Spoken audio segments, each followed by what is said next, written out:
Salut, on se retrouve aujourd'hui pour parler d'un nouveau produit de chez Motion VFX, que je remercie au passage pour leur confiance. Nous allons voir leur tout nouveau produit, Design Studio. Alors, Design Studio vous permet d'accéder à des milliers d'éléments pour sublimer vos montages, quel que soit votre domaine, documentaire, fiction, clip, YouTube, corporate, mariage, enfin vous avez vraiment tout. Design Studio contient également, et ça c'est la cerise sur le gâteau, la possibilité de générer des sous-titres automatiquement. Nous verrons cela dans la deuxième partie de la vidéo. Donc une fois que vous aurez téléchargé et installé M-Extension, vous aurez accès à Design Studio directement depuis Final Cut. Donc c'est ici dans le menu des extensions. Vous voyez, vous avez M-Extension et M-Caption qui sera pour les sous-titres. Nous verrons ça tout à l'heure. Je vais agrandir la fenêtre pour qu'on y voit mieux. Vous voyez, voilà. Donc ici, nous avons un champ de recherche. Vous voyez, avec des systèmes de filtrage. Vous pouvez ici rechercher directement par thème. Hein. Par exemple, voilà, pour ceux qui font du mariage, vous avez ici les mariages.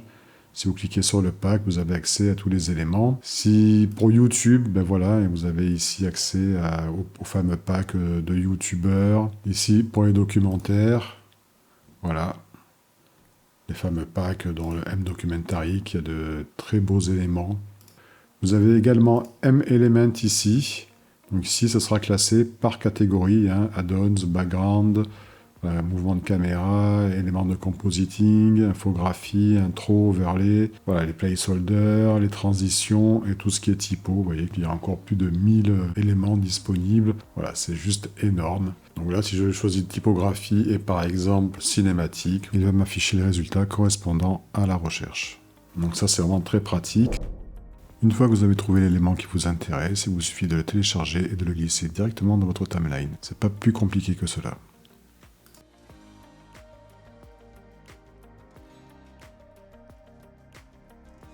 En cliquant sur l'élément, vous avez également accès à un aperçu en grand de l'animation et vous pouvez également le télécharger directement depuis cet endroit-là.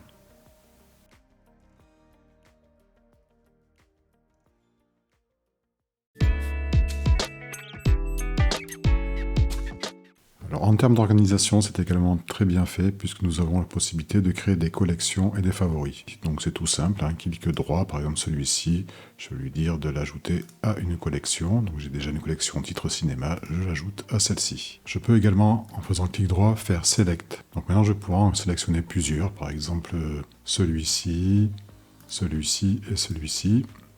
Et pareil, je vais dire de l'ajouter à ma collection titre cinéma. Je peux également créer des favoris, par exemple ce titre-là ainsi que celui-ci, faire ajouter à mes favoris. Donc les favoris se trouvent dans cette section-là, et vous voyez qu'ici je retrouve tous mes favoris symbolisés par une étoile jaune. Donc on peut aussi constater une chose, c'est que lorsque vous avez déjà téléchargé des éléments, vous voyez que ceux-ci sont encadrés de bleu, donc ça vous permet très facilement de pouvoir les repérer. Pour créer une collection, rien de plus simple, nouvelle collection, celle-ci je l'appelais par exemple logo. Voilà, créer, et vu que j'ai un logo ici, je vais l'ajouter. Donc je vais faire ajouter à la collection logo. Voilà, tout simplement. Allez, maintenant jette un œil au fameux sous-titre automatique enfin disponible dans Final Cut. Alors pour y accéder, de même, via le menu des extensions M-Caption. Donc voilà la fenêtre. Ici, vous avez le choix, je crois qu'il y a à peu près 50 ou plus de 50 styles de sous-titres. Ici, vous pouvez évidemment changer les typos, la couleur. Vous pouvez dire sur une ligne ou sur 2 lignes.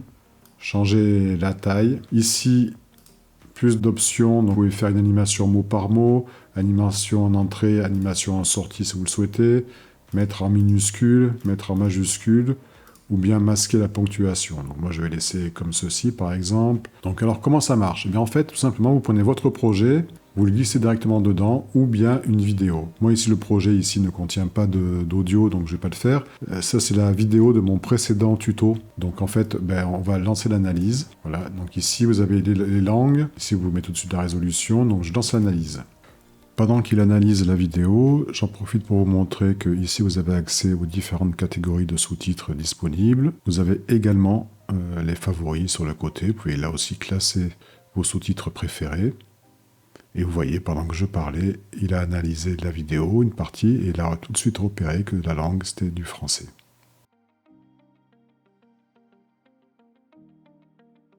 Donc, pour l'exemple, j'ai choisi ce sous-titre. Ici, une fois que c'est terminé, vous avez 3 options. Vous avez glissé depuis cet emplacement, ajouter à la librairie ou sauvegarder un fichier CRT. Donc ce que je vais faire, c'est que je vais dire ajouter à la bibliothèque. Voilà, je clique dessus. Quelle bibliothèque? Celle-ci, hein, c'est le projet sur lequel nous sommes, la bibliothèque qui est actuellement ouverte pour ce tuto. Donc choisir. Et vous voyez qu'il m'a créé un événement ici. Donc je vais masquer la fenêtre là pour l'instant. Et voilà, donc ça c'est ma vidéo, c'est mon tuto de la semaine dernière. Pour un tuto très rapide, nous allons voir comment ajuster très précisément une piste audio. Donc pour ce faire, je vais zoomer ma timeline au maximum. Comme vous pouvez le voir, cela fonctionne vraiment très bien, donc c'est vraiment une bonne nouvelle d'avoir enfin le sous-titrage automatique dans Final Cut. Design Studio est proposé en 2 plans d'abonnement. Vous avez le plan Essentials qui contient des milliers d'éléments et auxquels viendront s'ajouter de nouveaux éléments chaque mois et qui vous donne également l'accès à mCaption pour les sous-titres automatiques. Et ensuite vous avez le plan Professionnel qui reprend tous les éléments du pack Essential mais avec en plus des collections exclusives comme les packs de youtubeurs, de ceux de iJustin, Peter Landgren et d'autres, ainsi qu'à plus de 750 éléments trackables, ainsi qu'à plus de 100 effets freeze frame. Motion VFX vous offre la possibilité de tester le produit gratuitement pendant 14 jours. Il vous suffit de télécharger la version d'essai. Vous retrouverez tous les liens dans la description sous la vidéo. Voilà, ça sera tout pour aujourd'hui. Si ce n'est pas encore fait, pensez à vous abonner et on se retrouve très bientôt pour une nouvelle vidéo. D'ici là, salut!